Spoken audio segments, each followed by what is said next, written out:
Ciao Bella, welcome to Bella and Veneto. I'm Christina and I'm so glad that you're here with me today. If you're new, welcome in. If you're returning, welcome back. No matter how long you've been here, I always appreciate your time. Today we are going to do another travel adventures with Bella, as I have been on some journeys recently and I would absolutely love to share them with you all. So, we are going to go today to Verona in the northern part of Italy.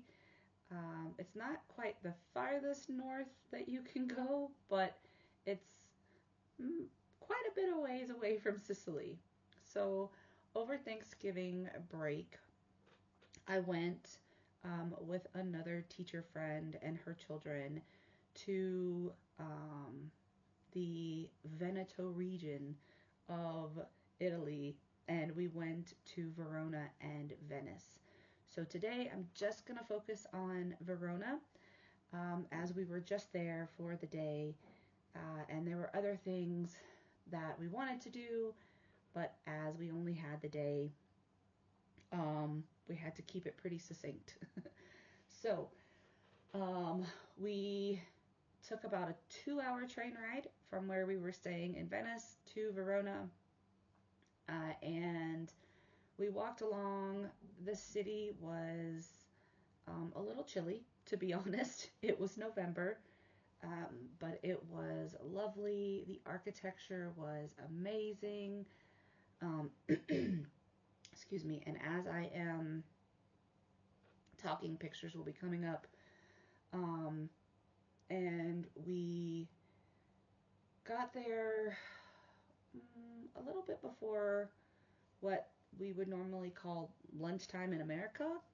And we were walking around, but we were going to see, they have an arena in Verona, and we were also going to Juliet's house. So we only saw pretty much the outside of the arena, but that's always something for another time to go inside and see. But you could still see from the outside the, of course, the different levels, and also as we walked around the side, you could tell where people would walk in through like tunnels underground, depending on, what part they were playing in whatever would be happening in the arena. And I'm sorry, just one second. Okay, sorry, mom duty called. So the arena is still massive. I mean, even from the outside. I do know that it's still in use today. There are concerts and things that go on there. Oh, I'm going to sneeze. Maybe not because I said it. Nope. Okay. Maybe it'll come in a minute. My sneezes are always very painful, so I do not like them. And I know that it was built a long time ago. I think if I remember correctly, like around 30 AD, and at the time, it was not within the city itself. It was built outside of the city, but now, of course, the city has expanded and it is within the city of Verona. I can only imagine the inside of it, how many thousands of people it would hold.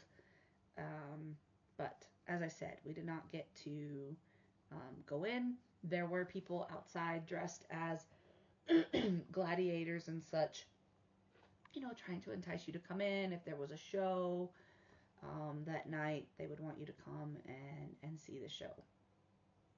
So we did eat lunch, however, right across from the arena, and I had the most amazing risotto.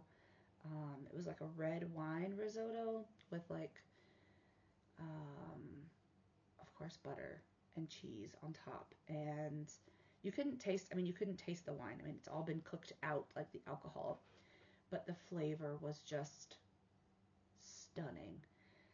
And there's another colleague of mine. We tend to call her our travel agent because she has lived here for well over a decade, and you can ask her, hey, have you been here? What do you think about this? And she'll be like, oh, there's this great restaurant that has this, or and she'll ask you like what kinds of things you like, and then she will actually like tell you, you could go here, this was great, or I've never been there, but I've heard of this. And she's the one that told me about the risotto. And she was like, a lot of places serve it in Verona. She was like, some better than others, but you need to try it. It's really, really good. She was not lying. It was amazing. And then we kept strolling along, and we were trying to find the place where we were supposed to go to get our tickets for Juliet's house. Because we weren't walking straight up to the house. We were walking to, we'd booked the tickets through Get Your Guide, and it came with, there was like an app that you could use that would give you the layout of the house and like different information about the different parts of the house. Because the place itself doesn't really have that. So that's why we decided to go with this option, but we had to stop at a different location to get the tickets before we could go in, because they had to talk to us about like the app and how to connect it, and there were multiple places. So once you downloaded the app, you had to pick the place and then the date and time of your ticket to be able to use it, right? So you had to put in your code and all of that. So you can't just download the app and use it. You have to have all of this information to go in, right? And we walked by the place once, and then we had to turn around and go back, because like a lot of places in Sicily and Italy itself, I've noticed, they just have the little numbers on the wall close to where it's supposed to be sometimes. So it was actually in an alcove, and so you had to go in through this little alley and into the alcove where there were multiple shops, and it was one of the shops in that area. So that was a little entertaining to be like almost on a treasure hunt trying to find the place. And then we did get to Juliet's house. Oh, it was a dream for me. If you don't know, if you're new here, I was a high school English teacher before coming here. Now I teach in an elementary school, but my love for literature and all things literary started way before I was ever a teacher. Shakespeare, of course, was a strong pull for me from an early age, and the Italian writer before, right, Shakespeare got a hold of Romeo and Juliet. My grandparents would tell me the story in Italian, and that is part of what helped me understand Italian. Of course, they didn't tell it in exactly that Italian language, because by the time they were even born, right, it was a different language, but still the same story. So I can remember pieces of the story in Italian, and then I can, of course, remember it in English, and then Shakespeare. And so there's a lot of ties for me. So to be able to go to that place in Fair Verona, right, where Shakespeare laid his scene, was phenomenal. The house in and of itself was pretty grand for the time and for um, the town itself. I mean, it was several stories and fairly wide in that. Um, Lots of stairs. There were 4 stories, so it did take me a little bit of time getting back down. Up wasn't so difficult, it was the down part. Again, if you're new here, I do struggle with my right leg, specifically my ankle, when it comes to stairs or like climbing in general. My ankle is not the best. It's had a lot of damage, and so it's very weak.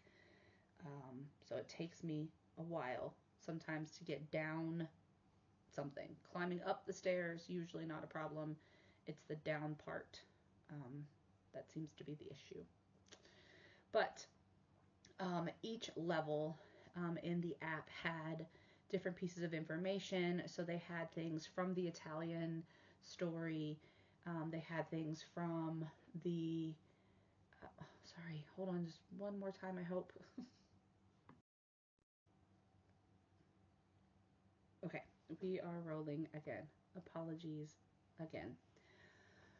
Um, so, Luigi da Porto, the Italian writer, um, gave.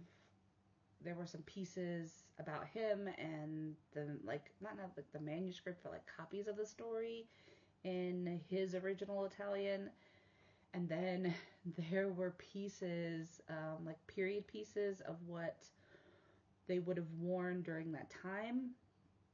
People of a higher, class, the Montagues and the Capulets. And then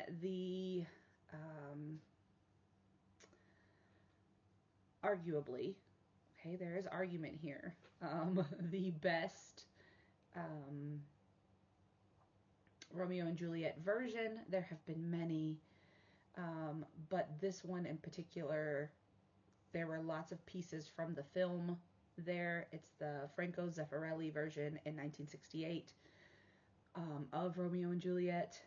They had the big bed that was in Juliet's room. They had, excuse me, several other pieces that were in that film in the house. They had custom dishes and things from the time period. Some of them were replicas, that's why I say custom, and then some of them were original. They had jewelry, they had lots of different things, and then all along the walls they had different versions and representations of Romeo and Juliet, the story, from paintings of what people thought about Romeo and Juliet as far as their love was concerned, what people thought the languishing of the love, right, may have felt like. I mean, there was just all of these representations that were so beautiful, and I tried to capture them all, but it just was not possible. The walls were, some of the design, of course, because the house is old, was gone, but you could still see some of the designs in the walls. And on the 3rd floor, I think it's the 3rd floor, I'm going to look just to be sure, but there is a place where you can write a letter to Juliet.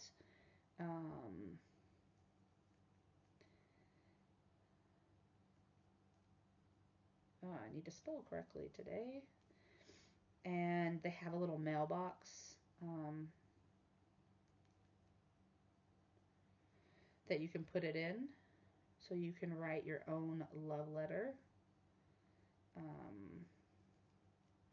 And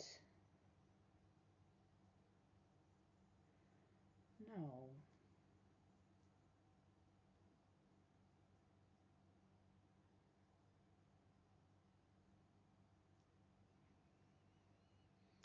Anyway, there is a place where you can,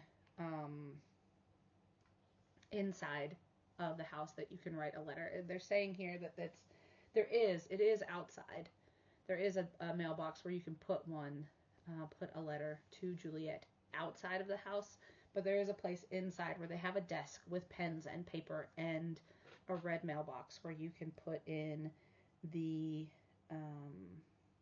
red mailbox inside of the house. And I don't know, it was magical for me to be able to go.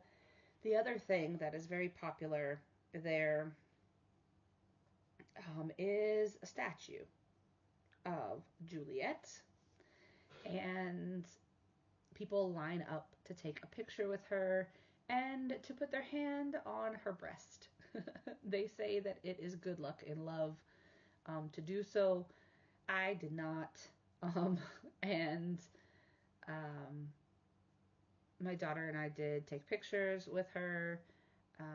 I did stand on the balcony, and my colleague did go and take pictures, and I was yelling in Italian and English from the top of the balcony, I love you, I love you, I love you. And everyone was looking at me crazy, but I was waving and blowing kisses, and I was just having the best time. And then, of course, I went downstairs and went outside and took pictures of her as well, doing the same thing, although she didn't yell out to everyone in the courtyard. And there were, as there always are, gift shops and things. The one thing I didn't like is that the guidebook for the house was only in Italian. There weren't any other language options. There were a couple of people there. There was a German couple there. There was a couple from Spain, I want to say. And then I was also looking for a guidebook, and they only had them in Italian, which would probably help me with my Italian, but I was like, I don't know that I necessarily want, because I mean, honestly, would just want it for like the map of the place, if that was the case, and they didn't have just like an open map that you could unfold and use. So that's where the app that we got for the tickets was very, very helpful. And then we walked back because our tickets were at 2 p.m. So by the time we got in, walked the entire house, got back out, and went back down into the courtyard, did the gift shop, that kind of stuff. We had to start walking back to catch the train to go back to Venice. But it was a lovely time. I'm very, very glad that I went. I could definitely go back to Verona and spend more time. And in the region, there's so much to do. We wanted to go to Lake Garda. There is like an amusement park there, but it's only open on the weekends during the winter. And the day that we were going to be there on a Saturday, but that was going to be our last full day there. And to have to take the train, it would be even farther than Verona. So it would be almost 3 hours by train. And then be there all day and then try to get back on the train and go back. Or even if we just went and flew out of the Verona airport or whatever that would be, it would just be a lot, like right at the end. And so I just decided we would do that another trip, right? It's always something we can go back and do. So I hope that you have enjoyed your time in Verona with me. And I hope that you continue to enjoy these travel adventures. And as always, be well, be safe, and be the change you wish to see in the world, everyone. Ciao bella!